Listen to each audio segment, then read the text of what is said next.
Hello दोस्तों, कैसे हो आप लोग। मैं सीए खुर्शीद अंसारी आज आपके लिए जो चार्ज ऑफ जीएसटी वाला चैप्टर है हमारा चैप्टर 3 उसका ये सेकेंड लेक्चर लेकर के आया हूँ, जहाँ पे मैं आपके साथ बात करूँगा इलेक्ट्रॉनिक कॉमर्स ऑपरेटर के बारे में। देन मैं बात करूँगा कि जो रियल इस्टेट सेक्टर है वहाँ पे कंसेशनल रेट क्या है और कहाँ कहाँ पे आरसीएम एप्लीकेबल होता है। उसके बाद से हम classification of goods and classification of services देखेंगे। उसके बाद से उस पे जो रेट्स अप्लीकेबल है डिफरेंट गुड्स पे एंड सर्विसेज पे उसकी हम बात करेंगे। तो ये आज हमारा 3 इंपॉर्टेंट डिस्कशन का मुद्दा है दोस्तों आपके साथ। ओके, मैं बता दूं कि ये जो डिस्कशन होगा बहुत ही स्पेशल वे में होगा। यहाँ पे हर चीज़ों का मैं बाकायदे आपके साथ लॉजिक डिस्कस करूंगा सो दैट आप समझ सको कि गवर्नमेंट ने लॉ बनाया तो क्यों बनाया। ओके, और ये जो पढ़ाई होने वाला है ये बहुत ही अच्छे बुक से होने वाला है। ये देखिए, हर चीज़ों को इतने अच्छे से मैंने लिखा है ना दोस्तों कि जब भी आपको एग्ज़ाम टाइम पे रिवाइज करना रहेगा तो रिवाइज करने में कोई प्रॉब्लम नहीं होगा। हर चीज़ों को आप बहुत ही जल्दी टाइम पे रिवाइज कर पाओगे। ओके, अभी हमारे पढ़ाई में सीए की पढ़ाई में प्रॉब्लम क्या होता है, हमको समझ तो बहुत कुछ जाता है लेकिन जब एग्ज़ाम का टाइम आता है तो सिलेबस इतना वास्ट हो जाता है कि हम उसको रिवाइज ही नहीं कर पाते। तो उस पर हम कैसे पकड़ बना सकते हैं दोस्तों। तो ऐसे जो बुक्स है, जो बहुत ही अच्छे बुक्स है, बहुत ही ऑर्गेनाइज वे में लिखे हैं, आपको उससे पढ़ना चाहिए। ओके, और ऐसा बुक होना चाहिए जो आपके स्टडी मटेरियल को कवर भी करे। ये नहीं कि ऑर्गेनाइज में लिखा है, शॉर्ट में लिख दिया है, हर चीज़ों को कवर नहीं किया तो उससे भी आपका काम नहीं चलेगा। ओके, तो जो मैंने बुक लिखा है देखिए वो आपका जो भी पर्पस है उसको सॉल्व कर पाएगा, क्योंकि मैं यहाँ पे हर चीज़ें लिख करके रखा हूँ, बहुत ही ऑर्गेनाइज वे में लिख करके रखा हूँ। ओके, और देखो ये जो लेक्चर मैं बना रहा हूँ आपके लिए बहुत ही डीप लेक्चर से, मतलब डीप एनालिसिस वाले लेक्चर से। ये मत समझ लेना कि मैं ये चीज़ें आपको फ्री में दे रहा हूँ तो इसमें क्वालिटी नहीं रहेगा। भाई क्वालिटी में कोई कमी नहीं रहेगा। आप एक बार ये लेक्चर देख के तो देखो, आप आधा घंटा देखो ये लेक्चर को, आपको समझ में आएगा किस लेवल पे हम बात कर रहे हैं, क्या कैसे कैसे चीज़ों को समझ रहे हैं। ओके, तो इस वीडियो में आगे बढ़ने से पहले मैं बता दूं कि मैं कौन हूं। तो देखिए, सीए बनने के बाद मैंने इनडायरेक्ट टैक्सेशन में ही काम किए हैं, ऑलमोस्ट 4 साल हुए। तो ये सब्जेक्ट का मुझे बहुत ही अच्छा प्रैक्टिकल एक्सपीरियंस है। तो जब भी मैं आपको पढ़ाऊंगा तो आपको समझ ही जाएगा मेरे पढ़ाने के अप्रोच से। तो आइए आगे बढ़ते हैं और इस टॉपिक को बहुत ही अच्छे से समझ लेते हैं। तो सबसे पहले हम बात करेंगे सेक्शन 9 सबसेक्शन 5 पे, जहाँ पे टैक्स कलेक्शन की बात चलती है ईसीओ से। तो आइए ये क्या पूरा कॉन्सेप्ट है बहुत ही अच्छे से आपके साथ डिस्कस कर लेते हैं। तो देखो, सबसे पहले ये जो ईसीओ का मॉडल है, इलेक्ट्रॉनिक कॉमर्स ऑपरेटर का बिजनेस है, वो चलता कैसे है वो आप समझो। तो देखो क्या होता है, ईसीओ है, इसका कुछ एक प्लेटफॉर्म होता है। फॉर एग्जांपल अमेजॉन है, फ्लिपकार्ट है, ठीक है, ओयो है, अर्बन कंपनी है, वैसा। तो अभी इसके जो वेबसाइट पे 2 लोग रहते हैं। एक रहते हैं सेलर, वो क्या करते हैं अपने प्रोडक्ट या फिर सर्विसेज को लिस्ट किए रहते हैं। जैसे कि अमेजॉन पे आपको मोबाइल मिलता है, ठीक है, कैमरा मिलता है, या हर चीज़ें मिलती हैं आपको। तो आपको ऐसा लगता है क्या कि वो सब अमेजॉन का खुद का है? ऐसा नहीं है। अमेजॉन तो जस्ट एक प्लेटफॉर्म है मेरे भाई। अल्टीमेटली एक साइड वहाँ पे बायर आ रहे हैं, दूसरे साइड से सेलर आ रहे हैं। सेलर अपने प्रोडक्ट को डिस्प्ले कर रहे हैं और बायर उसको चुन करके खरीद रहे हैं, और अकॉर्डिंगली अमेजॉन वाला क्या कर रहा है, सेलर को बोल रहा है कि भाई बायर ने ये खरीद लिया तो इसको ये डिलीवरी दे। समझे कैसे काम चल रहा है? देखो ऐसा हो रहा है। ये ईसीओ है, यहाँ पे ये जो सेलर है ईसीओ के थ्रू अपने प्रोडक्ट को सेल कर रहे हैं। तो इन्होंने ऐसा प्रोडक्ट को लिस्ट करके रखा है वेबसाइट पे अमेजॉन के। अब ये बायर क्या करता है, अमेजॉन के वेबसाइट पे जाता है और ऑर्डर प्लेस करता है। ऑर्डर जब ये ईसीओ के पास आता है तो ये ऑर्डर ये सेलर के पास भेज देता है, और जो सेलर होता है वो क्या करता है, डायरेक्टली प्रोडक्ट बायर को शिफ्ट कर देता है। बात समझे? ओके, अब ये जो पेमेंट होता है वो पेमेंट कैसे मूव होता है, तो जो बायर है, बायर से पेमेंट ईसीओ कलेक्ट करता है, उसके बाद से जो ईसीओ है वो सेलर को पेमेंट कर देता है। ओके, तो गवर्नमेंट क्या बोल रही है कि देखो भाई, नॉर्मली ऐसे ट्रांजैक्शन में जहां पे ईसीओ इन्वॉल्व है, ईसीओ बड़ा होता है, तो कुछ वो लोगों ने स्पेसिफाइड सर्विसेज दिया, गुड्स दिया, और क्या बोला कि भाई यहाँ पे जो ईसीओ है आप ही टैक्स पे करोगे। तो यहाँ पे हम क्या करने वाले हैं, स्पेसिफाइड सर्विसेज के बारे में बात करने वाले हैं। और वो ऐसी स्पेसिफाइड सर्विसेज हैं जहाँ पे ईसीओ को ही टैक्स पे करना है। ओके, लेकिन सर सेलर तो यहाँ पे ये है और बायर तो ये है, तो क्या गवर्नमेंट सेलर से एफसीएम में टैक्स नहीं लेगी या बायर से आरसीएम में नहीं लेगी? अरे भाई, तो आरसीएम एफसीएम तो टैक्स कलेक्ट करने का मेथड था, एक वे था, एक टूल था गवर्नमेंट के पास। लेकिन जब आरसीएम एफसीएम से भी अच्छा कोई टूल गवर्नमेंट को मिल रहा है ये ईसीओ, तो ईसीओ को ही डिम्ड सप्लायर मान करके उससे टैक्स क्यों कलेक्ट करने में गवर्नमेंट को क्या प्रॉब्लम है? और इसीलिए ऐसे सिचुएशन में ईसीओ से गवर्नमेंट टैक्स कलेक्ट करती है। तो हम करने वाले क्या है भाई, आगे हम कुछ स्पेसिफाइड सर्विस की पढ़ाई करने वाले हैं जहां पे जब वो सर्विस ईसीओ के थ्रू दिया जाए देन वहां पे ईसीओ ही टैक्स पे करेगा गवर्नमेंट को, कुछ एक्सेप्शन के साथ। कुछ एक्सेप्शन में ये जो सेलर है वही टैक्स पे करेंगे। तो आइए इस चीज़ को बहुत ही अच्छे से पढ़ लेते हैं। तो देखो ये 3 कैटेगरीज हैं, तो आइए मैं आपको अपने हैंड रिटन नोट्स से ये पढ़ाना स्टार्ट करता हूँ। ये देखो ईसीओ है, ये 3 कैटेगरी ऑफ सर्विस देगा ना, तो ही वहाँ पे ईसीओ को टैक्स पे करना पड़ेगा गवर्नमेंट को। तो आइए देखते हैं ये क्या क्या कैटेगरीज हैं।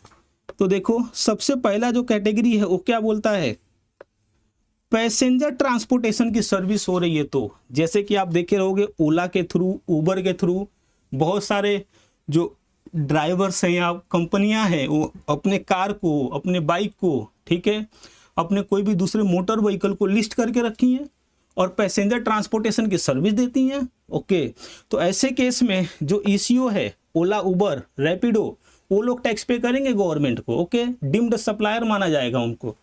दूसरा क्या कैटेगरी है मेरे भाई, देखिए दूसरे कैटेगरी में 2 सर्विसेज हैं।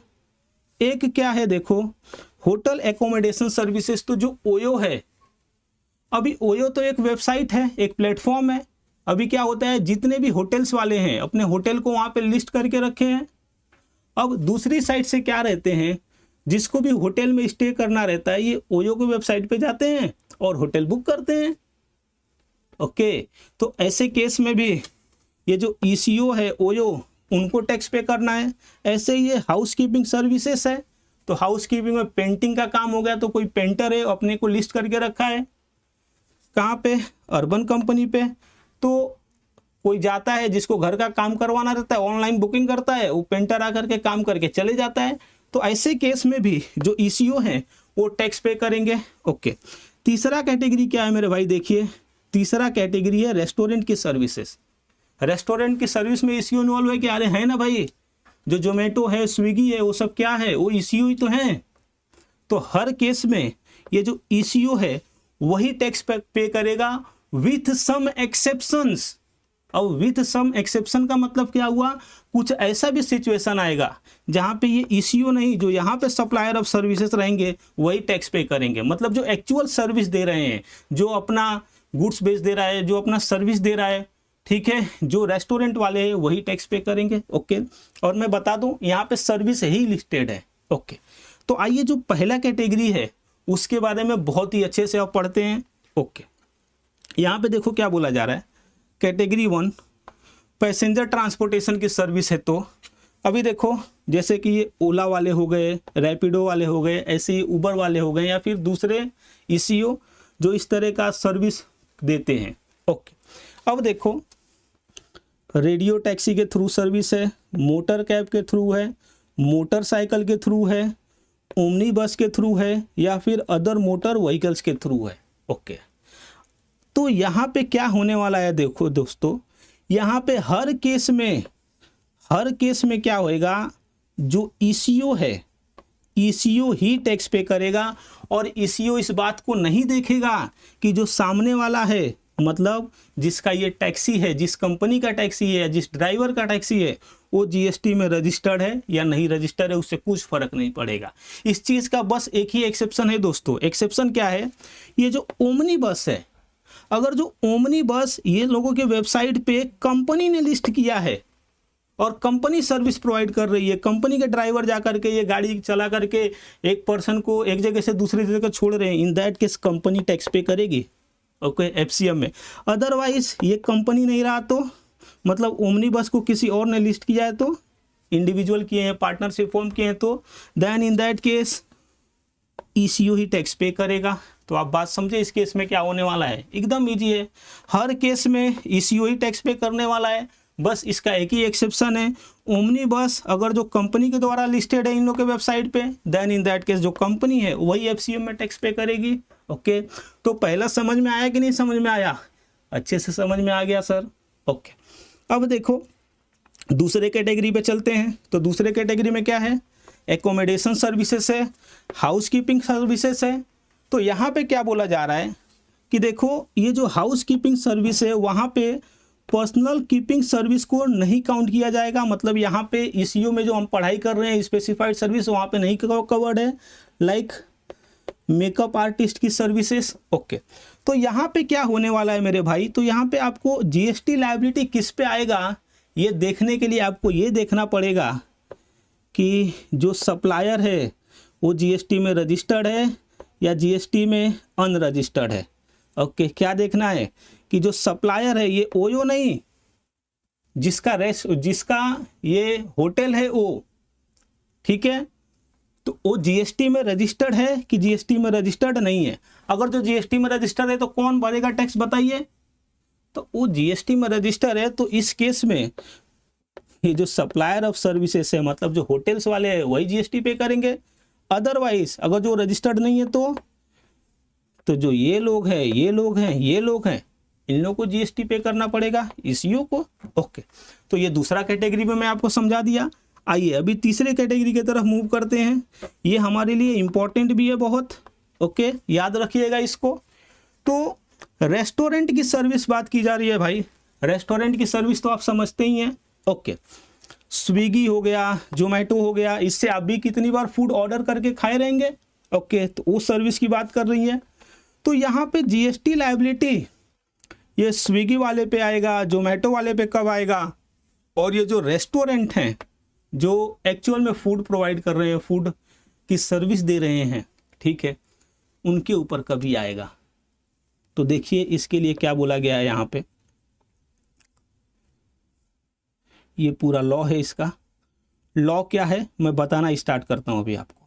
देखिए ऐसा बोला जा रहा है, restaurant located in specified premises. तो गवर्नमेंट ने कुछ प्रीमाइसेस को, कुछ बिल्डिंग को स्पेसिफाइड किया है, कुछ होटल को स्पेसिफाइड किया है जहाँ पे ये रेस्टोरेंट ऐसे हैं। तो बोला जा रहा है ये जो होटल है ना उसमें ये जो रूम्स है, ओके, उसका जो टैरिफ चार्जेस है, tariff charges of any unit per day more than 7,500 है, देन इन दैट केस ये जो रेस्टोरेंट्स हैं ये रेस्टोरेंट खुद ही जीएसटी पे करेंगे एफसीएम में। ओहो, ऐसा क्यों लॉ बनाया? ऐसा इसके लिए लॉ बना कि सोचो ना कोई होटल है जिसका कमरा पर यूनिट पर डे पे 7,500 से ऊपर का जा रहा है, तो होटल तो लग्जरी होगा यार, बड़ा होटल होगा, तो उसमें जो रेस्टोरेंट ऑपरेट कर रहे हैं वो क्या छोटे होंगे, वो भी तो बड़े होंगे। तो वहाँ से गवर्नमेंट को जीएसटी कलेक्ट करने में कोई प्रॉब्लम नहीं होगा।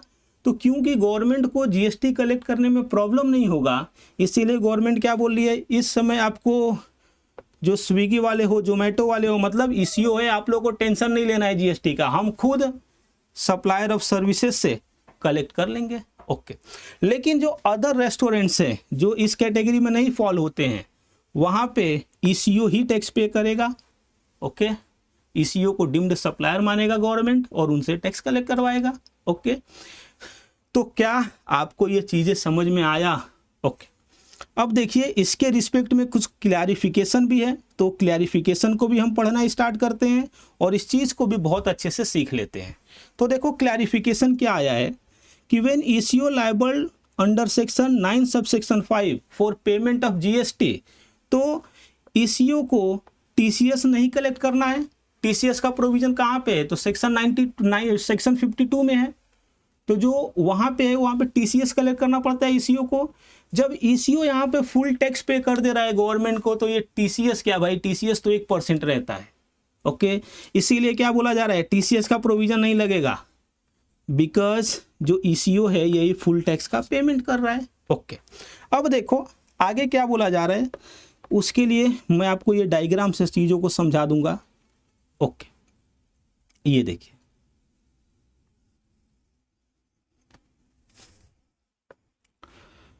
No separate registration to be taken by the ECO for the payment on the restaurant service under section 9 subsection 5। तो जैसे कि आपने देखा रेस्टोरेंट सर्विस में किसको जीएसटी पे करना है, ईसीओ को पे करना है, गवर्नमेंट को जीएसटी। ओके, तो ये जो गवर्नमेंट है उसको जीएसटी ये ईसीओ खुद पे करेगा। तो बोला जा रहा है कि भाई जो ईसीओ का नॉर्मल रजिस्ट्रेशन है उससे काम चल जाएगा कि 9 सबसेक्शन 5 में जीएसटी डिस्चार्ज करने के लिए सेपरेट रजिस्ट्रेशन लेना पड़ेगा ईसीओ को। तो बोला जा रहा है सेपरेट रजिस्ट्रेशन लेने की जरूरत नहीं है, जो ईसीओ का नॉर्मल रजिस्ट्रेशन है उसी पे ही ये भी टैक्स का पेमेंट होगा।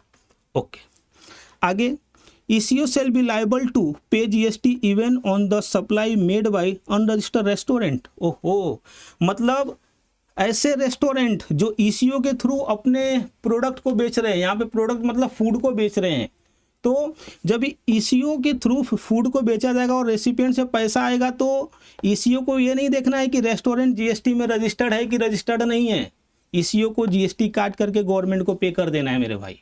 ओके, तो रेस्टोरेंट जीएसटी में रजिस्टर है, जीएसटी में नहीं रजिस्टर है, उससे कुछ मतलब नहीं पड़ता है। समझ रहे हैं? इससे क्या हुआ, इससे ये हुआ कि जो जोमेटो पे लिस्ट हो गया उसकी सर्विस पे गवर्नमेंट को टैक्स मिलना ही है।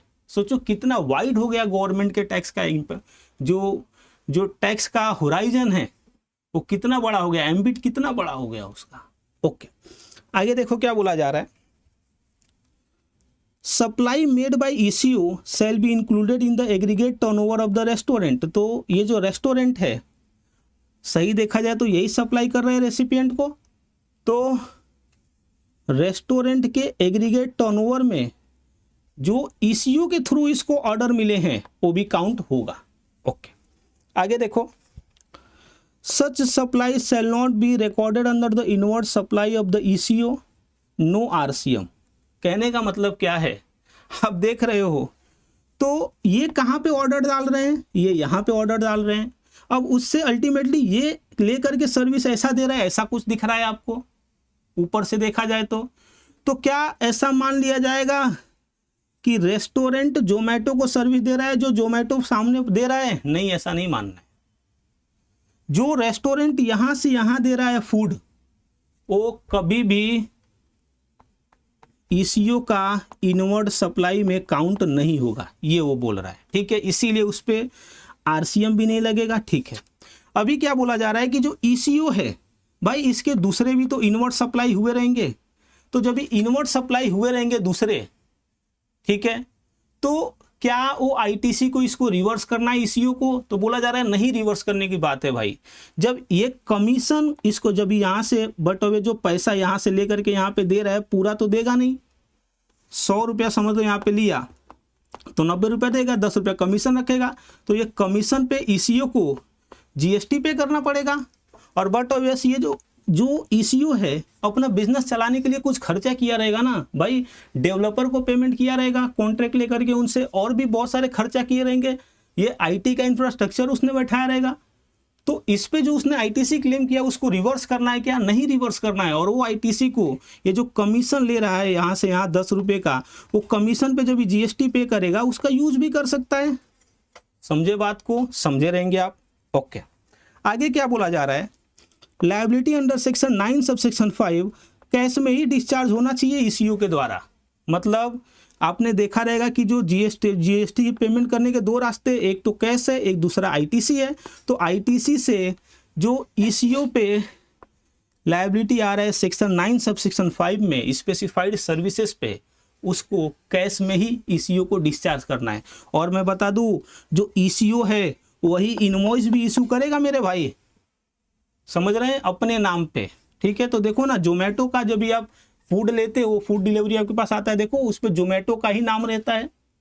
ठीक है, आगे क्या बोला जा रहा है, other supply of the goods and और services under the same order. ऐसा भी तो हो सकता है कि एक ही ऑर्डर में ये फूड भी सप्लाई हो और अदर भी सप्लाई हो, गुड्स या फिर सर्विसेज। तो उस केस में जो अदर गुड्स एंड सर्विसेज हैं उस पर टीसीएस लगेगा। ठीक है, और जो स्पेसिफाइड सर्विसेज है उस पे तो ईसीओ को पूरा टैक्स पे करना पड़ेगा। तो यहाँ पे यही एडवाइजेबल है कि ईसीओ आप दो इनवॉइस इशू करो अलग अलग। तो ये क्लैरिफिकेशन आया है। अब देखो आगे क्या हमको डिस्कस करना है कि how the government shell collect GST from eco. जो गवर्नमेंट है वो ईसीओ से कैसे जीएसटी कलेक्ट करेगी। तो देखो ऐसा बोला जा रहा है, क्या ईसीओ टैक्सेबल टेरिटरी में लोकेटेड है तो गवर्नमेंट ईसीओ से ही टैक्स ले लेगी। क्या ऐसा हो सकता है कि ईसीओ टैक्सेबल टेरिटरी में ना लोकेटेड हो सकता है भाई, पॉसिबिलिटी है, क्योंकि ईसीओ एक क्या है, जस्ट एक ऑनलाइन प्लेटफॉर्म है मेरे भाई।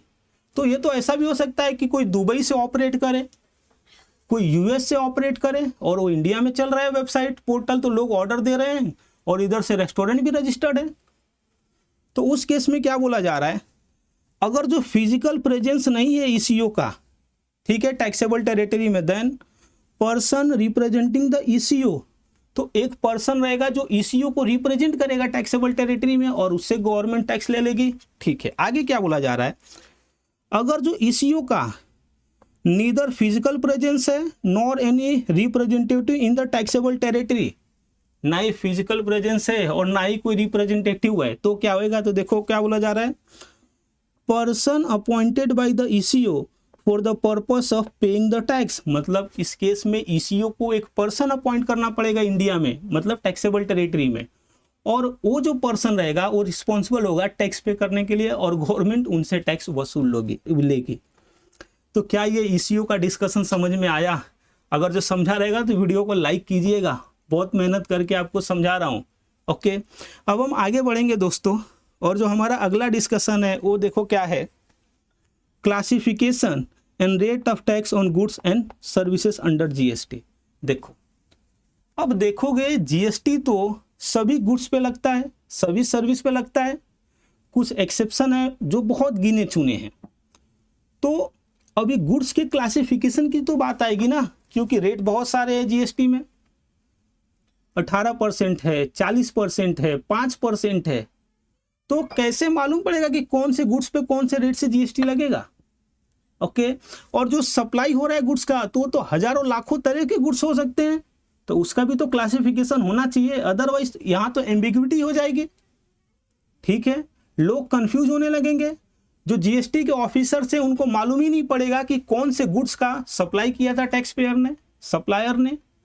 तो इसीलिए क्या हुआ, जीएसटी में जितने भी गुड्स एंड सर्विस का सप्लाई होता है उसका क्लासिफिकेशन हुआ है, सो दैट सबको समझ सके, उसका एक नंबर डिसाइड हुआ है जिसे हम HSN कोड बोलते हैं गुड्स के केस में, और सर्विस के केस में SSC कोड बोलते हैं, सर्विस अकाउंटिंग कोड। तो अभी हमको ये क्लासिफिकेशन के बारे में पढ़ना है।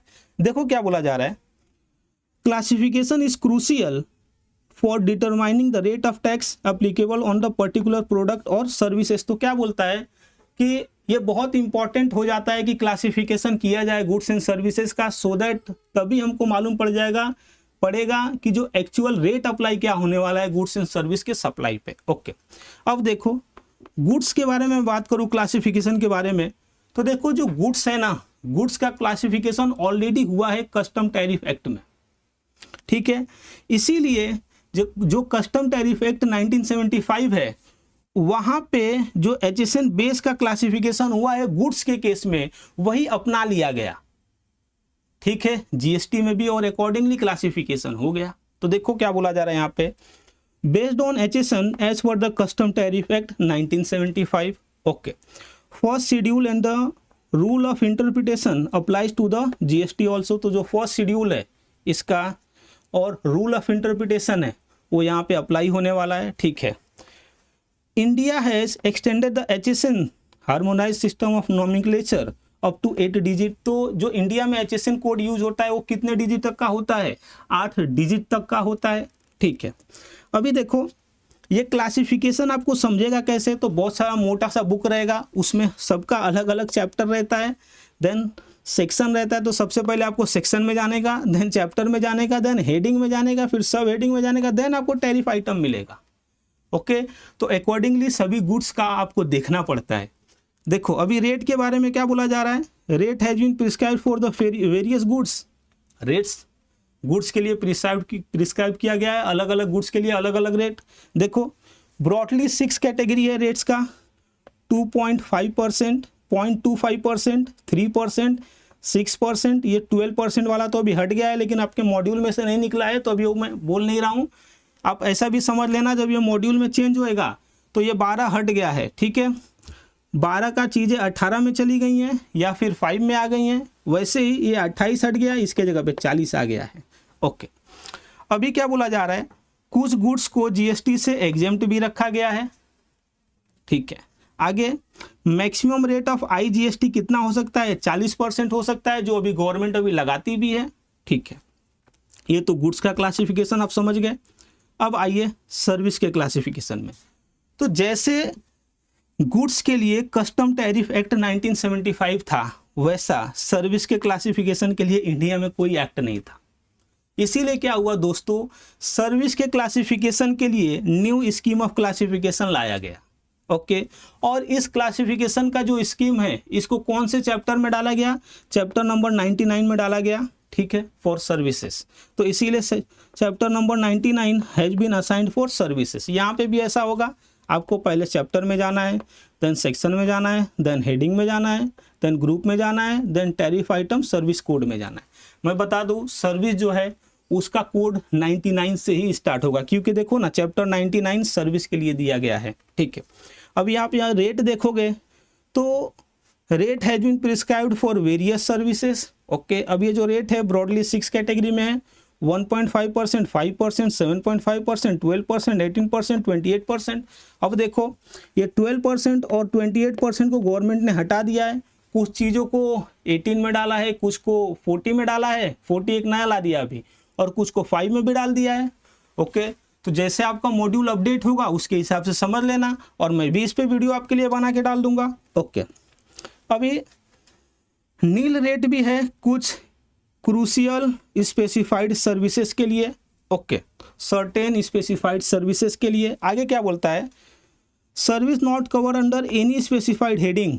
अगर जो कोई सर्विस स्पेसिफाइड हेडिंग 99 में नहीं कवर हो रहा है, देन वहाँ पे जो रेट ऑफ टैक्स लगेगा 18% के रेट से लगेगा, और यहाँ पे भी मैक्सिमम रेट ऑफ टैक्स 40% हो सकता है, जो गवर्नमेंट ने किया भी है। ओके, अब देखो ये तो हमने क्लासिफिकेशन की बात कर लिया।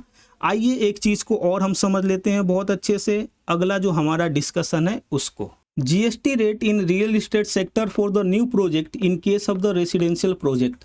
तो ये क्या बोला जा रहा है, अभी हम डिस्कस करेंगे कि जीएसटी का रेट क्या चलता है कभी रेसिडेंशियल प्रोजेक्ट में।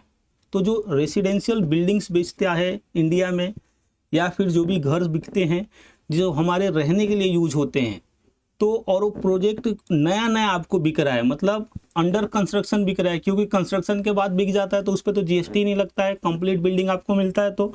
ओके, तो अंडर कंस्ट्रक्शन की बात चल रही है, तो उस केस में किस रेट से जीएसटी लगता है वो देखेंगे, देन आरसीएम कहाँ कहाँ पे एप्लीकेबल है वो देखेंगे। तो देखो पढ़ाई स्टार्ट करते हैं।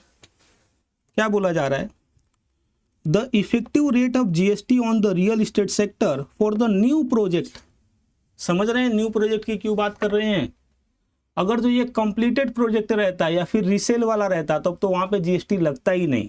तो जब जीएसटी लगता ही नहीं तो आरसीएम और एफसीएम की तो बात ही नहीं होती, ठीक है। By a promoter are as follow. क्या है, तो कंसेशनल रेट है भाई यहाँ पे, और मैं बता दूं कि रेसिडेंशियल प्रोजेक्ट के लिए ये कंसेशनल रेट ही एप्लीकेबल है, मतलब कोई दूसरा ऑप्शन नहीं बच जाता है बिल्डर के पास। तो ये कंसेशनल रेट को समझ लो आप इंडिया में कहीं भी प्रॉपर्टी खरीदो, रेसिडेंशियल प्रॉपर्टी है तो इसी रेट से आपको प्रॉपर्टी मिलने वाली है। बहुत अच्छे से इसको समझ लीजिएगा, बस एग्जाम के लिए नहीं, आपके लाइफ के लिए भी यार। कोई आएगा आपसे पूछेगा कि सीए साहब मैं एक प्रॉपर्टी खरीदने जा रहा हूँ, मुझे रेट बताओ जीएसटी का, तो आपकी पढ़ाई में इतना दम तो होना चाहिए ना कि आप बता सको, अदरवाइज क्या मतलब इस पढ़ाई का। इसीलिए बहुत ही ध्यान से पढ़ो इसको। तो देखो क्या बोला जा रहा है कि on construction of affordable houses. Affordable houses, affordable मतलब गरीब लोग भी इसको अफोर्ड कर सके, मतलब जिसके पास ज़्यादा पैसा ना हो उनके लिए घर बनाया जा रहा है। तो वहाँ पे जो जीएसटी का रेट लगने वाला है, देखिए लगने वाला है 1% विदाउट आईटीसी। अब ये विदाउट आईटीसी मतलब क्या है, तो ये जो प्रमोटर से घर बना रहे हैं तो बट ऑब्वियस बहुत चीज़ का इनवर्ट सप्लाई किए रहेंगे, जैसे कि सीमेंट खरीदे रहेंगे, कैपिटल गुड्स खरीदे रहेंगे और भी बहुत कुछ लिए रहेंगे। तो बोला जा रहा है कि प्रमोटर को उसका आईटीसी नहीं क्लेम करने को मिलेगा। सीधी सी बात है, गवर्नमेंट बोल रही है बस मुझे 1% तो जीएसटी चाहिए।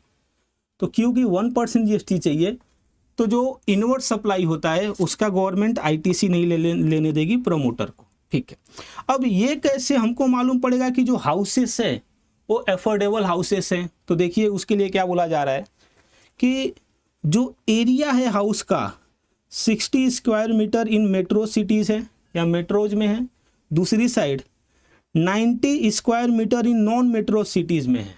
ओके, एक तो ये मेट्रो में 60 स्क्वायर मीटर तक का घर है और नॉन मेट्रो में 90 स्क्वायर मीटर तक का घर है, और साथ ही साथ ये जो घर का प्राइस है वो कहाँ तक है, अप टू 45 लाख तक है।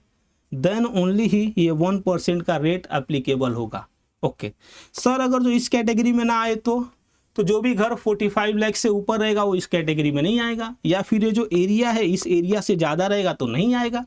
तो उस केस में क्या जीएसटी का रेट है सर वो भी बताइए, क्योंकि बहुत सारे केस में तो वही होगा।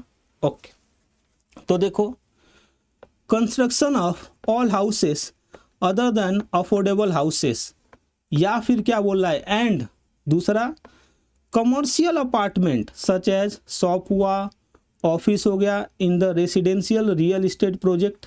आप देखे ही रहोगे जो मुंबई में बिल्डिंगें हैं, ऊपर बिल्डिंग रहता है और नीचे क्या रहता है, उसके शॉप रहते हैं बहुत सारे। ओके, तो वहाँ पे क्या बोला जा रहा है कि कमर्शियल अपार्टमेंट वो हो गए सभी, जो नीचे शॉप है वो रेसिडेंशियल बिल्डिंग्स में। तो रेसिडेंशियल बिल्डिंग्स में commercial apartment in which the carpet area of the commercial apartment is not more than 15% of the total carpet area of the apartment। तो इसे भी हम रियल इस्टेट ही मतलब कि रेसिडेंशियल ही मानते हैं। ठीक है, तो 15% तक कारपेट एरिया है कमर्शियल यूनिट्स का इन अ रेसिडेंशियल बिल्डिंग, तो वो जो कमर्शियल यूनिट्स है उसको भी हम रेसिडेंशियल के रेट से ही टैक्स लगाएंगे। तो ये दोनों पे जो टैक्स लगने वाला है किस रेट से लगने वाला है, तो 5% के रेट से लगेगा। और यहाँ पे भी जो प्रमोटर हैं, जो बना रहे हैं, जो बिल्डर हैं, उनको उनके इनवर्ट सप्लाई पे आईटीसी नहीं मिलेगा, क्योंकि 5% कंसेशनल रेट है। नॉर्मली गवर्नमेंट 18% जीएसटी चार्ज करती है। ओके, अब देखो क्या बोला जा रहा है कि प्रमोटर आपको इतने सस्ते रेट पे हम घर बेचने दिए, तो इसके लिए जो प्रमोटर है उन पे कुछ रिस्ट्रिक्शन है। अब वो रिस्ट्रिक्शन क्या क्या है, देखिए रिस्ट्रिक्शन 2 है। रिस्ट्रिक्शन पहला क्या है कि भाई आईटीसी नहीं क्लेम कर सकते, तो ये तो हमने इधर भी देख लिया। अब देखो, एक प्रमोटर है ना, वो सियाना प्रमोटर है, उसको जीएसटी का नॉलेज है बहुत, वो बोल रहा है आईटीसी नहीं क्लेम करने को मिलेगा ना, तो मैं क्या करता हूँ, बहुत सारे सामान ऐसे लोग से खरीद लेता हूँ जो जीएसटी में रजिस्टर्ड ही नहीं है। और जब वो लोग जीएसटी में रजिस्टर्ड ही नहीं है तो वो लोग हमसे तो टैक्स चार्ज करेंगे ही नहीं। तो जब हमसे टैक्स चार्ज करेंगे ही नहीं, तो जब मेरे इनवर्ट सप्लाई पर टैक्स ही नहीं लगेगा तो आईटीसी लेने की बात ही नहीं आएंगी, तो भी गवर्नमेंट को जीएसटी नहीं मिलेगा। तो आपको क्या लगता है, गवर्नमेंट के पास दिमाग नहीं है? तो उसके पास भी दिमाग है। तो गवर्नमेंट ने क्या किया, देखो गवर्नमेंट ने क्या बोला कि भाई तू आईटीसी तो नहीं क्लेम करेगा, एक तो अलग चीज़ है, ये तो तेरे को करना ही है, साथ ही साथ तू परचेस नहीं कर सकता अनरजिस्टर्ड सप्लायर से। ओके, तो ये जो परचेस नहीं कर सकता अनरजिस्टर्ड सप्लायर से, इनके 3 कैटेगरी बने दोस्तों। देखिए, कहीं पे ऐसा बोला गया कि भाई अनरजिस्टर्ड सप्लायर से तू 100% खरीद सकता है, हमको कोई प्रॉब्लम नहीं है। इसका रीजन क्या है मैं आगे बताता हूँ ना।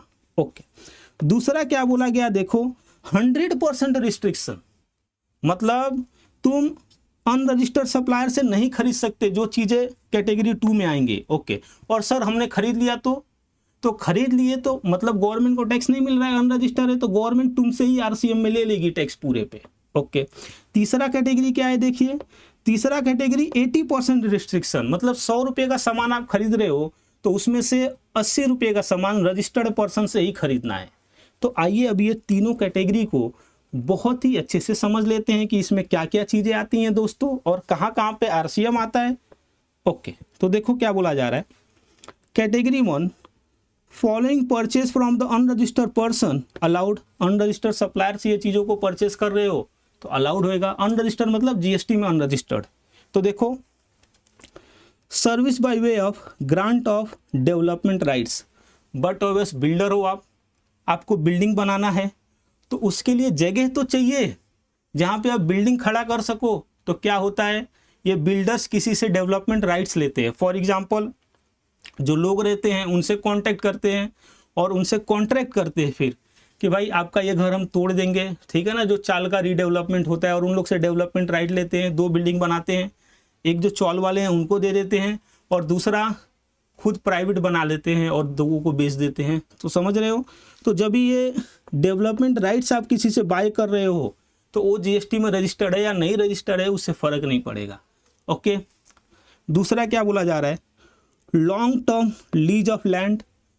जब भी आप लॉन्ग टर्म लीज पे लेते हो लैंड को, नॉर्मली ये कहाँ पे होता है, तो देखो जो भी डेवलपमेंट अथॉरिटी रहती है ना, जैसे कि MIDC है, GIDC है, वो क्या करते हैं, अपने सिटी को डेवलप करने का उनके पास अधिकार रहता है, तो सभी बिल्डर्स को लीज पे जगह देते हैं।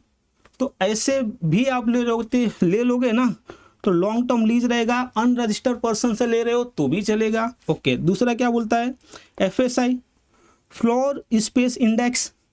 जैसे कि जो बिल्डिंग्स है आप 5 माले का बनाओगे, 10 माले का बनाओगे, 20 माले का बनाओगे, तो इसके लिए क्या करना पड़ता है, इसके लिए आपको मुंबई में म्यूनसिपैलिटी से अप्रूवल लेना पड़ता है। तो अप्रूवल ले रहे हो, सामने वाला अनरजिस्टर्ड रहेगा तो भी चलेगा। ओके, आगे क्या बोला जा रहा है कि इलेक्ट्रिसिटी है, हाई स्पीड डीजल है, मोटर स्पिरिट है, नेचुरल गैस है, ये अनरजिस्टर्ड पर्सन से लोगे तो भी चलेगा।